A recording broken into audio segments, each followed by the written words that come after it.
Subscribe and share my channel Sudarsana. నమస్కారం. శ్రీదేవి భాగవతం కథలను తెలుసుకుందాం. శ్రీమాత్రే నమః. శ్రీ గురుభ్యో నమః. శ్రీమద్దేవి భాగవతము 7వ స్కందము. సుకన్య చవనునకు పరిచర్యలు చేయుట. వ్యాసుడు చెప్తున్నాడు. రాజగు శర్యాతి వెళ్ళిపోయాడు. సుకన్య అన్యయు తన స్వామియే అని అనుకుని ముని సేవయందు సంలగ్న అయ్యాను. ధర్మతత్పరురాలైన ఆ రాజకుమారి ప్రయత్నముతో ఆశ్రమమునందున్న అగ్ని ఎప్పుడునూ ఆరిపోయేది కాదు. ఆమె రుచికరమగు పండ్లను రకరకములైన కందమూలములను తెచ్చి మునీంద్రునకు సమర్పించుచుండెడిది. ఆమె సమయమంతయు పతి సేవయందే గడుచుచుండెను. చలికాలమునందు నీటిని వేడి చేసి మునికి స్నానం చేయించెడిది.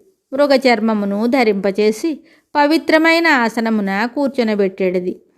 తిలలను, జొన్నలను, కుశలను, కమండలమును అచట ఉంచి, మునివర్య, ఇప్పుడు మీరు నిత్యకర్మ చేయుడు అని పలికెడిది. నిత్యకర్మ పూర్తగుటతోడనే రాజకుమారి చెయ్యపట్టి అతనిని లేవనెత్తెడిది. ఆసనము మీద కానీ ఆస్తరణము మీద కానీ కూర్చొనబెట్టెడిది. తరువాత పండిన పండ్లతో చక్కగా వండిన నీవారాన్నముతో మునివరునకు భోజనము చేయించెడిది.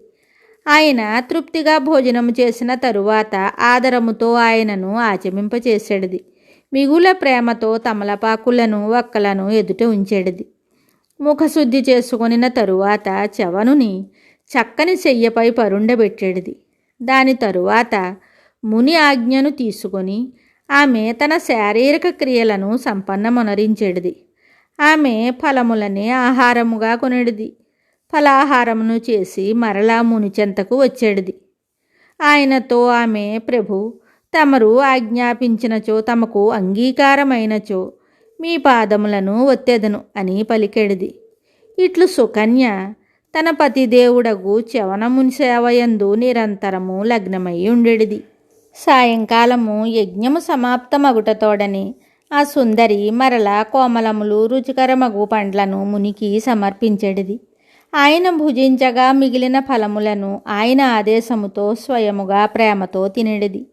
సుందరమైన శయ్యను సిద్ధము చేసి దానిమీద ఆనందముతో మునిని నిద్రింపచేసెడిది.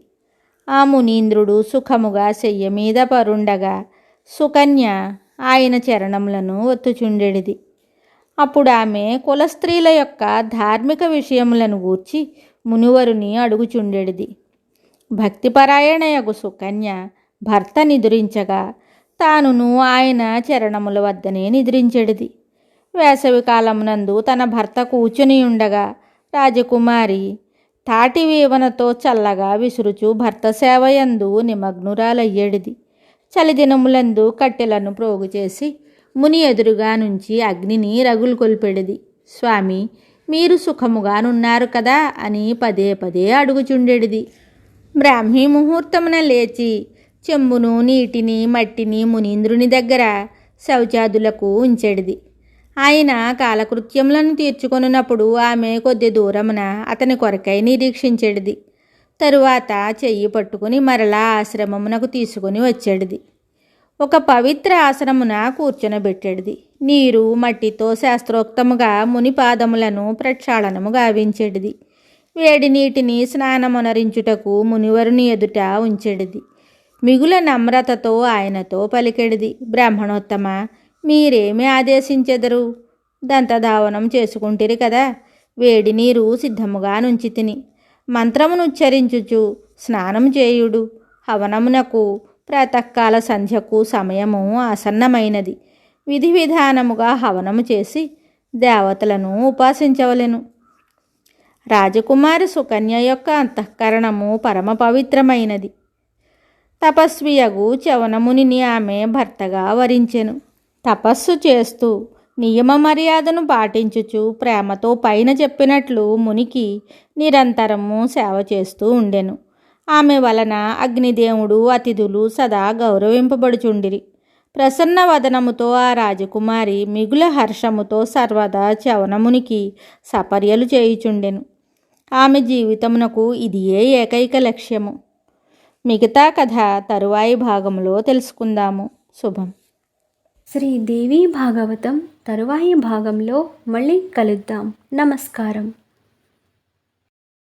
Subscribe and share my channel Sudarshana.